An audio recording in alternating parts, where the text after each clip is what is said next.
ಸಂಸಾರ ಜೀವನ ಅಂದರೆ ಏನು, ಆಧ್ಯಾತ್ಮ ಅಂದರೆ ಏನು, ಸಂಸಾರ ಜೀವನ ಆಧ್ಯಾತ್ಮ ಅಳವಡಿಸ್ಕೊಳ್ಳೋಕ್ಕೆ ಸಾಧ್ಯವೇ, ಅಥವಾ ಸನ್ಯಾಸಿಯಾದರೆ ಮಾತ್ರ ಆಧ್ಯಾತ್ಮಕ್ಕೆ ಅರ್ಹತೆ ಪಡ್ಕೊಂಡಿದ್ದೀವೆ? ಇನ್ನೊಂದು ಪ್ರಶ್ನೆ, ಇದು ಪ್ರತಿಯೊಬ್ಬರಲ್ಲೂ ಬರುವ ಅನುಮಾನ. ಸಾಂಸಾರಿಕ ಜೀವನದಲ್ಲಿರೋರು ಆಧ್ಯಾತ್ಮವನ್ನು ಅಳವಡಿಸಲು ಸಾಧ್ಯವೇ? ಸಾಧ್ಯ.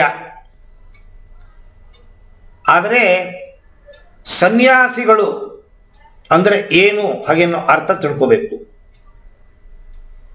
ಸನ್ಯಾಸಿ ಜೀವನ ಅಂತ ಏನಕ್ಕೆ ಸಪರೇಟಾಗಿ ಇಟ್ಟಿದ್ದಾನ?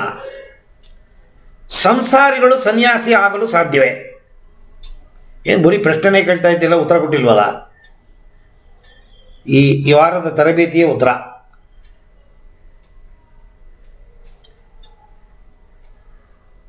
ಆಧ್ಯಾತ್ಮ ಅಂತನ್ನೋದು ಸತ್ಯತೆ, ಆಧ್ಯಾತ್ಮ ಅಂತನ್ನೋದು ಪ್ರೀತಿ, ಆಧ್ಯಾತ್ಮ ಅಂತನ್ನೋದು ತನ್ನಲ್ಲಿರುವ ನಕಾರಾತ್ಮಕ ವಿಚಾರಗಳನ್ನು ಸಕಾರಾತ್ಮಕವಾಗಿ ಮಾಡಲು ಮಾಡುವ ಪ್ರಯತ್ನ. ನಕಾರಾತ್ಮಕ ಸಕಾರಾತ್ಮಕ. ಕಾಮ, ಕ್ರೋಧ, ಲೋಭ, ಮೋಹ, ಮದ, ಮಾತ್ಸರ್ಯ. ಕಾಮ ಅತಿ ದುರಾಸೆ, ಕ್ರೋಧ ಅತಿ ಕೋಪ, ಲೋಭ ಅತಿ ಕಂಜೂಸ್ತರ, ಕಾಮ ಕ್ರೋಧ ಲೋಭ, ಮೋಹ ಅತಿ ಅಟ್ಯಾಚ್ಮೆಂಟ್, ಮದ ಅತಿ ಅಹಂಕಾರ, ಮಾತ್ಸರ್ಯ ಅತಿ ಹೊಟ್ಟೆಗಿಚ್ಚು. ಇವುಗಳೆಲ್ಲ ಅತಿ ಅತಿ ಅತಿ ಅತಿ ಇದ್ದಾಗ ದುಃಖವೇ ಹೊರತು ಸಂತೋಷವಿಲ್ಲ. ಮನುಷ್ಯ ಮಾಡುವ ಪ್ರತಿಯೊಂದು ಕೆಲಸದಲ್ಲೂ ಕೂಡ ಸಂತೋಷ ಸಿಗತ್ತೆ ಅಂತ ಮಾಡ್ತಾನ.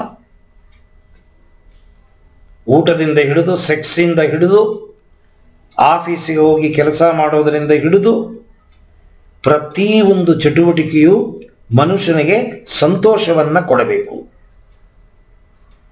ಸಂತೋಷ ಸಿಗತ್ತೆ ಅಂತಲೇ ನಾವು ಇಷ್ಟೊಂದು ಕೆಲಸವನ್ನು ಮಾಡ್ತೀವಿ. ಫಸ್ಟು ಸಂತೋಷ ಅಂದರೆ ಏನು? ಸಂತೋಷದ ಲಿಮಿಟ್ ಏನು? ಒಂದು ಪೆಗ್ಗೆ ನೀರು ಹಾಕಿ ಒಂದು ಪೆಗ್ಗು, ನೀರು ಹಾಕಿ 2 ಪೆಗ್ಗು, ನೀರು ಅಂದರೆ ಸೋಡಾ, ಸೋಡಾ ಹಾಕಿ 3 ಪೆಗ್ಗು. ಏನು ಪೆಗ್ಗುಗಿಗೂ ಕ್ವಾರ್ಟರೆಲ್ಲ ಹೇಳ್ತೀರಲ್ಲ, ನೀವು ಕುಡ್ದೀರಾ? ಕುಡ್ದಿದ್ದೀವೋ ಇಲ್ವೋ? ಕುಡ್ದೋರ ಜೊತೆಗೆ ಇದ್ದಿದ್ದೀವಿ. ಯಾವುದು ಆನಂದ ಕೊಡೋದಿಲ್ಲ. ಹೆಚ್ಚೆಚ್ಚು ಮಾಡ್ಕೊಂಡು ಹೋಗ್ತೀರಾ, ಹೆಚ್ಚೆಚ್ಚು ಬಯಕೆಗಳು, ಲಿಮಿಟ್ ಇಲ್ಲ.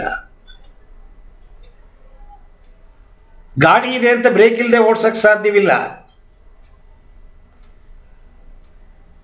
ಬ್ರೇಕ್ ಕೊಟ್ಟಿರೋದೇ ಬ್ರೇಕ್ ಹಾಕಕ್ಕೆ, ಎಲ್ಲಿ ಬೇಕೋ ಅಲ್ಲಿ ಬ್ರೇಕ್ ಹಾಕಬೇಕು. ಜೀವನದಲ್ಲಿ ಬ್ರೇಕ್ ಹಾಕೋ ವಿದ್ಯೆಯನ್ನು ಕಲಿಸಿಕೊಡೋದೇ ಆಧ್ಯಾತ್ಮ. ನಾವೆಲ್ಲರೂ ಬ್ರೇಕೇ ಇಲ್ಲ ಜೀವನ ಮಾಡ್ತಾ ಇದ್ದೀವಿ. ಇತಿಮಿತಿ ಇಲ್ಲದೆ ವಸ್ತುಗಳನ್ನು ಸಂಗ್ರಹ ಮಾಡ್ತೀವಿ, ಇತಿಮಿತಿ ಇಲ್ಲದೆ ಸಂಪಾದನೆ ಮಾಡ್ತೀವಿ. ಅದು ಏನು ಬೇಕಾದ್ರೆ ಇರ್ಬೋದು.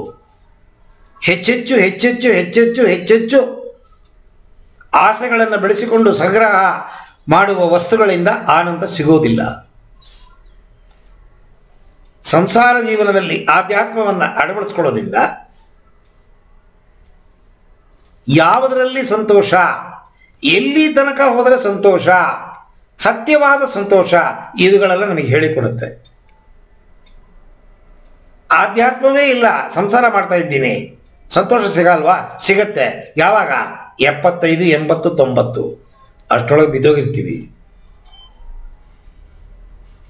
ದೇಹದಲ್ಲಿ ಶಕ್ತಿ ಇರುವಾಗಲೇ ಸತ್ಯವಾದ ಸಂತೋಷದ ಅರಿವು ನಮಗೆ ಬರಬೇಕು. ಅದು ಆಧ್ಯಾತ್ಮದಲ್ಲಿ ಇದೆ.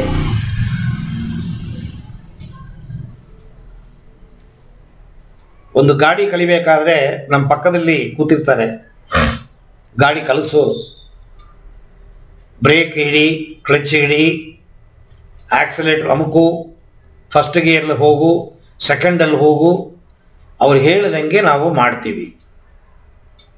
ಹಾಗೆ ಆಧ್ಯಾತ್ಮ ಅಂತನ್ನೋದು ಪುಸ್ತಕಗಳನ್ನು ಓದಿ ತಿಳ್ಕೊಳ್ಳೋ ವಿಚಾರವಲ್ಲ.